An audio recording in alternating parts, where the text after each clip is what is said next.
Let's talk big game breakdown here, BP, in the Big Ten, if we could, with Michigan taking on Maryland. Oh, talk about two teams that just can't shoot.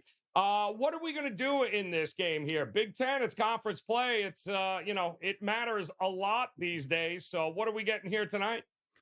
Well, first off, Joe, good thing that Michigan's football team just won the national championship because his basketball program is circling the drain right now under Juwan Howard. We'll get into that a little bit later on, but let's talk Maryland first, who's at home off back-to-back losses, okay? So they could really use a get-right game. But you look at who those back-to-back losses were to, Joe, and I'm not too worried. One was the top-ranked Purdue, a game that a lot of people thought Maryland was at least going to hang within the number. That was here in College Park.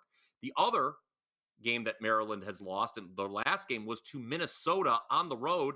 As you know, Joe, a lot of people listening know, Minnesota has the number one ATS record in the country this year. So I'm not bothered by those two losses, and especially because tonight Maryland gets to face a Michigan team that, as I alluded to just a moment ago, is in complete shambles. You have Juwan Howard reportedly choking people in practice, a strength and conditioning coach. How about those strength and conditioning coaches in Ann Arbor? My goodness.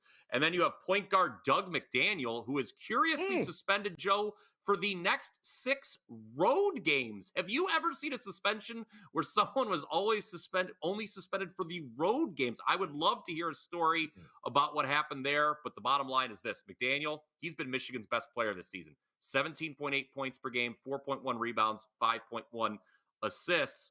And you look at how Michigan's performed with McDaniel in the lineup. Well, it hasn't been very good to begin with. Last 4 games, they're 0-4 straight up in ATS. Last 8 games, 1-7 straight up in ATS. Maryland, like I said, I'll say it again.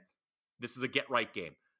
I did not like them against Purdue over a week ago because I was worried about the 3-point shooting. You alluded to that Maryland's not a great shooting team, but at home, they have found a way to average 79.8 points per game, and that would be, I think, more than enough to cover the number against Michigan. Big edge defensively towards the Terps, Joe.